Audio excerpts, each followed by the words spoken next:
the constitutionally charged body with investigating such incidents.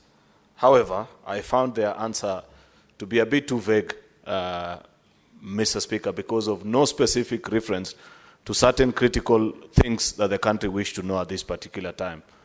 It will help this country, Mr. Speaker, to appreciate if, in the course of their investigation, they have been able to establish, because you've seen the list of the interdicted officers, the OCS, the officers who are on duty, Mr. Speaker, and now this morning, IPOA has just listed the names of the officers who went all the way to Homa Bay to pick Mr. Albert Ojwang. Mr. Speaker, from IPOA's records and the investigation, wouldn't it have been beneficial if the representative, the vice chair from IPOA, would have let this House and the country know whether, in accordance to the investigation, by the time Albert Ojwang arrived at Central Police Station, what was his state, Mr. Speaker? Second and most importantly, where are these officers, both the OCSs, Mr. Speaker, not both actually, the DCI officers that picked him and the officers who interacted with Albert Ojwang in the course? Have they recorded their statements, Mr. Speaker?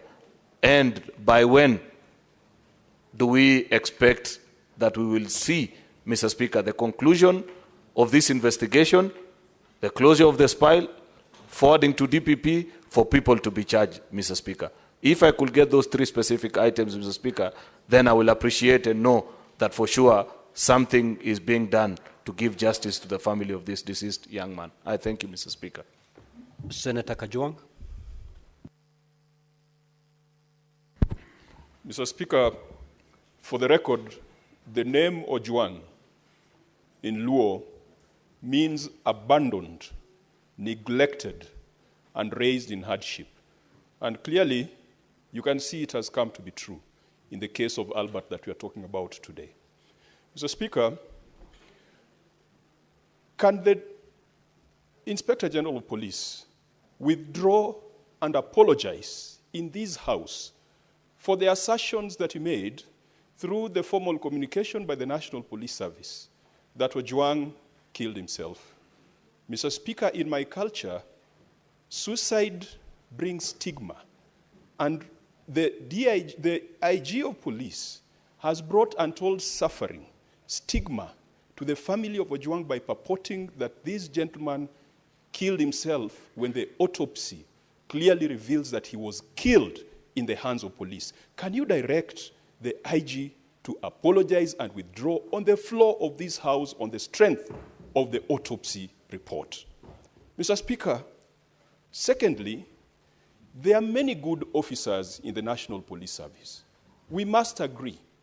All the members of Senate here have one or two police officers assigned to them. And I think generally they are people of good conduct. But there are few bad apples, Mr. Speaker, that need to be fumigated. And that is where the National Police Service comes in, and the CS for Interior. Has a CS done any policy directives in writing pursuant to Article 245 to deal with those bad elements?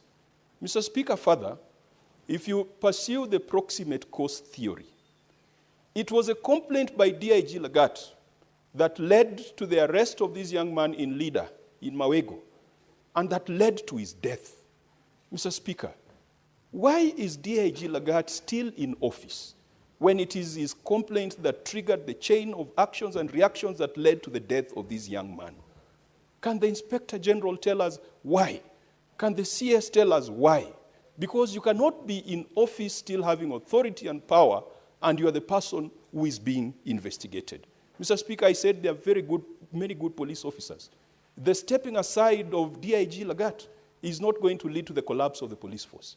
And Mr. Speaker, what Kenyans want to see is DIG LANGAT not just stepping aside, but he should also go to a police station and record a statement and have his fingerprints taken, because there is no way you are going to carry out an investigation without addressing the proximate cause of the chain of events that led to the death of this young man. Mr. Speaker, we have been told that there are other suspects that were mentioned. There was Kevin, who was taken to Kenyanya and ultimately, I think, ended up in Kamukunji. What is the status? Are they still alive? Kevin, Dorcas, Peter, Douglas, Albert is dead. What about the other 4 that were adversely mentioned? Can the IG assure this House? And in fact, Mr. Speaker, we might need to issue habeas corpus so that they can be produced and we confirm that they're alive, because one of the co-accused is right now lying at the city mortuary. Finally, Mr. Speaker, the CS has pointed us to Article 245. And Mr. Speaker, the CS is an illustrious former member of this House. I have a lot of personal respect for him. We are friends, we are age mates, and I believe we operate at the same intellectual bandwidth. But I fail to recognize when he becomes the cabinet secretary, Mr. Speaker. Because the things he spoke for, the things he stood for while in this House continue to happen unabated under his watch. He was very articulate and eloquent when talking about the killings in Elgeyo Marakwet, in Baringo. They are still happening today. He was very articulate one time when the police came to the presence of Parliament, Mr. Speaker. He moved this House to suspend its sittings and the Speaker ordered the police to exit the presence of Parliament. That is a gentleman who's today the Cabinet Secretary. When our colleagues, Senator Malala, Senator Lelegwe, Senator LANGAT, were arrested on the eve of an important debate, the then Senator Murkomen was passionate, articulate, eloquent, citing the relevant provisions of the Constitution, and moved this House to adjourn until the rights of our senators were observed. Could the CS tell us? I know he might not tell us what happens when you become a cabinet secretary, because obviously there seems to be a metamorphosis from positive to negative. But can he tell us whether he has issued any directions in writing, as he had referred to Article 245? And he tables them before this House and before the relevant committee, whether he has given policy guidelines, prudential advice on extrajudicial killings, enforced disappearance, violation of rights of protesters, violations of rights of citizens, the emergence of vigilantes, and non-state actors who are abducting people in this country. That is part of his responsibility. Can he confirm that he has lived to that responsibility? Thank you, Mr. Speaker. Senator Mungatana. Asante sana Bwana Spika. Bwana Spika, kifungu cha 239 cha katiba ya Kenya inasema vitengo vya usalama ni vitatu: Kenya Defence Forces ama jeshi, National Intelligence ama majasusi, na polisi. Na inasema mamlaka hizi tatu katika hicho kifungu ziko chini ya wananchi, yani under civilian authority. Sasa mimi nataka kuuliza, wale walimkamata Albert Ojwang, wale walimweka Albert Ojwang katika seli, ni mafunzo gani walipata ya kwamba ukiwa ndani ya seli unaweza kufanya chochote kwa yule mtu ambaye wewe mamlaka yako iko chini yake? Nataka kuuliza Inspector General, nataka kuuliza waziri anayehusika, kama katika training yao hawa polisi, are they taught kuhusu constitution, kuhusu being under civilian authority? Wanafundishwa hii? Ya pili, mawakili wote ambao washawahi kusimamia wateja wao ambao wanashtakiwa na kesi za jinai, ukienda kwa police station pale mbele, Bwana Spika, ukitaka kuona mteja wako yoyote, ni lazima ujiandikishe kama wakili, ni lazima useme ni nani unamuona. Sasa mimi nataka kujua, siku ile Albert Ojwang alishikwa, na kawaida ukiingia pale vitu vyako vyote vinatolewa, ID yako, kila kitu inawekwa mahali kando, wewe unaingia kwa seli peke yako na nguo zako. Swali nataka kuuliza, polisi watuambie, Inspector General, walikuwa watu wangapi katika ile seli? Kwa sababu Huyu mtu tumeambiwa amepigwa ama amekufa kwa sababu ya maumivu aliyopata. Sasa either alipigwa na wale wenzake ambao walikuwa wako hapo ndani, ama alipigwa na polisi ambao walipata nafasi ya kuingia. Kila mtu ambaye anaingia pale lazima ajiandikishe. Tunataka kujua IG wa polisi, ile kitabu ambayo ukitaka kuingia kwa seli unaandikishwa, kiko wapi? Na ni askari gani walipewa nafasi ya kuingia? Na ni watu wangapi walikuwa ndani ya sel ya Albert Ojwang? Haya maswali tunataka yajibiwe. Wakenya wanataka kujua ni nini iliendelea usiku huo ili asubuhi huyu kijana awe amefariki. Asante Bwana Speaker. Senator Mogeni. Yes, thank you, Mr. Speaker. Mr. Speaker, the people who have appeared before us this morning have sworn, I believe Mr. Amin swore through a Quran, and the others lifted a Bible. And when I had read a Quran, sometimes the Quran strongly condemns murder. And the Bible, C.S. Murkomen, you are a Christian, it says, thou shalt not kill. So this matter is painful.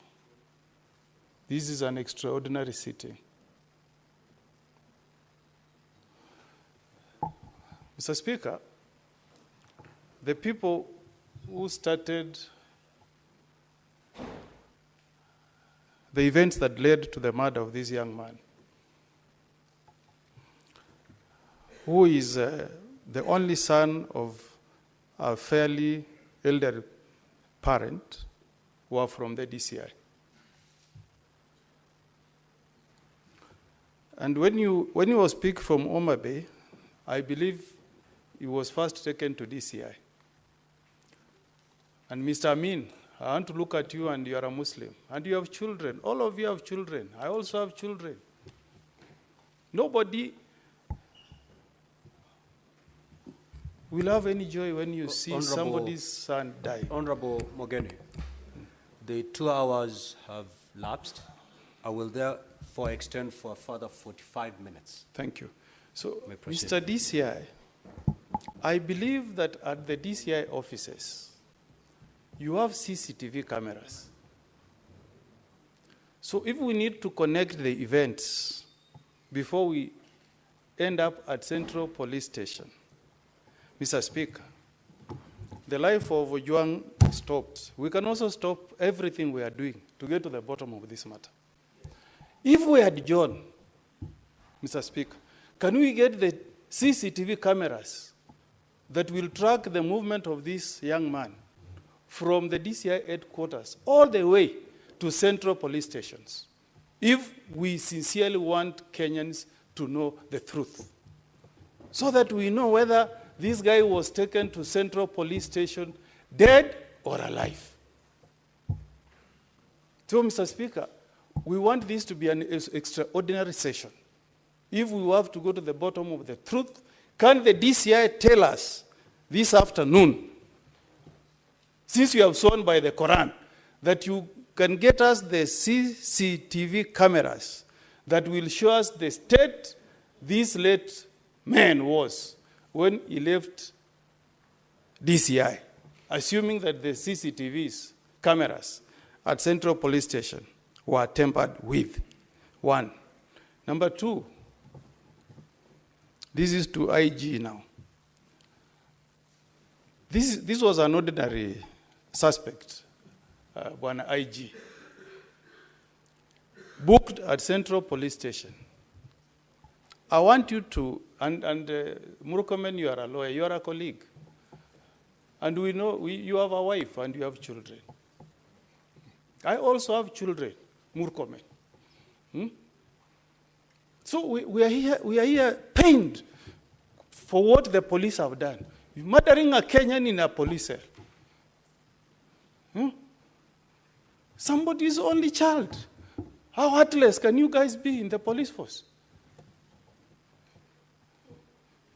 So we want to know why.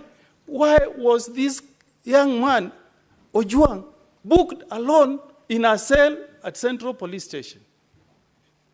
if this was not covered up. Finally, Mr. Speaker, this person from IPOA, you are a vice chair. The chairman of IPOA knows that we are investigating a matter where a Kenyan has been murdered in a police cell. A safe haven for any criminal. When you go to a police cell, lawyers will know it's a safe haven. Mr. Speaker, I want to know this afternoon, where is this chairman of IPOA? Mr. Speaker, where is the chairman of IPOA?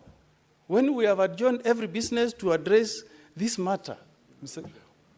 Where has he what is that so important business that he can travel out of the country instead of coming to the house to give us the answers that we are seeking?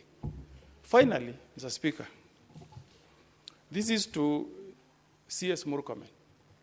Because you are a colleague, we were with you here last session. You know chapter 14 as a total 10 articles, 10 of them. You know that Article 240 establishes the National Security Council. If you read Article 4, Article 240 is about Article 3. It says the council shall exercise supervisory control. Supervisory is a verb, an action word, a to-do word. So it says the National Council shall supervise all the police units. So how can you come here, CS, this morning to tell us that the government of the Republic of Kenya has no eye, can say nothing? When the Constitution commands the police units to respect human rights, the rule of law, and fundamental freedoms. Fundamental freedoms demand that if I'm a suspect, arrest me, take me to a police station. If there is a crime I've committed, take me to a court of law. So I want to ask you, CS, this morning, do you want to tell us that the government of the day, led by the Commander-in-Chief, has got no supervisory powers over the police force in Kenya? Is that what you are telling the Senate of the Republic of Kenya this morning? Those are my questions. Deputy Speaker.